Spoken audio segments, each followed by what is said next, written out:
Hello मंडळी, स्वागत आहे माझ्या न्यू ब्लॉगमध्ये। आणि आत्ताचा टाईम 1-1:30 तरी वाजले असतील आणि मी बाहेर आहे, म्हणजे कारण कुत्रं आलं होतं आणि कुत्रं आल्यावर कधी कधी कोंबड्या वगैरे पकडतात, तर म्हणून मी बाहेर आहे। तर मी असा विचार केला तर चला तुम्हाला आज एक गोष्ट दाखवते आहे। हा तुम्हाला पाठीमागं, माझ्या पाठीमागं हा सोफा दिसत आहे, पाहू शकता। तर लोक आम्हाला म्हणतात तुम्ही हा सोफा बाहेर कशाला टाकलाय, म्हणजे आता पाऊस आला तरी तो पावसातच राहतो आणि आम्ही त्याला घरात घेत नाही। तर तुम्ही पाहू शकता, जवळून पहा, हा सोफा चांगला आहे, म्हणजे एवढं काही खराब वगैरे नाही झालं।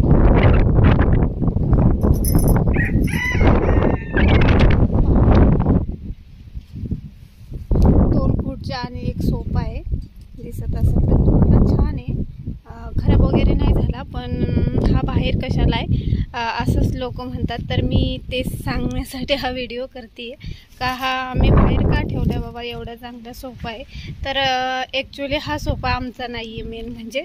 तर माझा जो नवरा आहे तो काम करतो, असं म्हणजे कॉन्ट्रॅक्टर आहे। तर कोणाचं घर बांधायचं, कोणाची घराची फरशी बसवायची, असे जे कामं येतात ते आम्ही सगळे कामं करतो म्हणजे। तर त्याच्याचमध्ये ते आमच्या यांनी काम घेतलेलं आहे आता सध्या।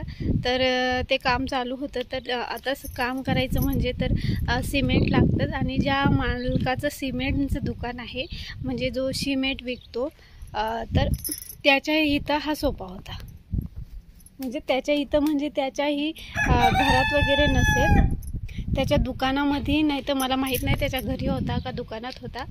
तर तिथं हा सोफा होता आणि त्याला वाटलं असेल कदाचित आमच्याकडं सोफा वगैरे नाही आहे, आणि मग तो माझ्या नवऱ्याला म्हटला का माझ्याकडे एक सोफा आहे। तर माझ्या नवऱ्याला म्हटलं असेल का मी तुम्हाला तो सोफा देतो, तुम्हाला जर नसेल तर तुम्ही घ्या, तसा सोफा चांगलाच आहे।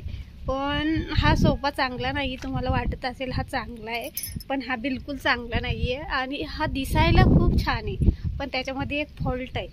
तर तो फॉल्ट असा आहे का हा सोफा चांगला आहे, म्हणजे अजून 2-3 वर्ष तरी सहज टिकेल, आणि हा आम्ही घरामध्ये घेत नाही, हा बाहेर पडला आहे, तुम्ही पाहू शकता। तर याच्यामध्ये एक फॉल्ट आहे, याच्यामध्ये ढेकणं झालीत। तर तुम्ही सांगा, हा सोफा मी घरात घेऊन माझ्या पूर्ण घराची वाट लावेल का? नाही ना, म्हणून हा सोफा बाहेर आहे, बाकी काय नाही। तर त्यांना वाटलं असेल का ही घरात घेतील, यांना गरज आहे, पण आम्हाला सोफ्याची गरज नाही। आमच्या घरात ऑलरेडी सोफा आहे आणि आमच्या घरामध्ये जागाही नाही आहे। मी माझ्या नवऱ्याला म्हटलं हा दुसऱ्या कोणाला तरी दे, ज्याला गरज आहे बिचाऱ्यांना, कारण मी तर घरात नाही घेऊ शकत याला। तर आम्ही त्या सोफ्याला रॉकेल लावले, म्हणजे जर तुमच्याही घरात असे ढेकणं वगैरे झाले असतील तर इलाज म्हणून तुम्ही त्या सोफ्याला उन्हामध्ये ठेवा, पूर्ण सोफ्याला जिथं जिथं ढेकणं बसतात तिथं रॉकेल लावा, आणि तो चांगला होतो, म्हणजे रॉकेलने ढेकणं मरून जातात।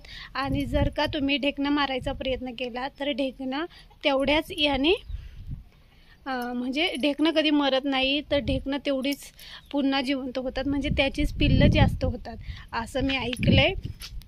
तर ढेकणांचा उपाय मी सांगितला, जर तुमच्या घरात ढेकणं झाली तर तुम्ही त्यांना मारू नका। एका पाण्याचा ग्लास घ्यायचा, पाण्याची वाटी घ्यायची आणि त्या वाटीमध्ये ते टाकायचे, नाही तर रॉकेल घ्यायचं, रॉकेलची वाटी घ्यायची, रॉकेल वाटीत टाकायचं आणि ते ढेकणं काढून त्याच्यात टाकायचे।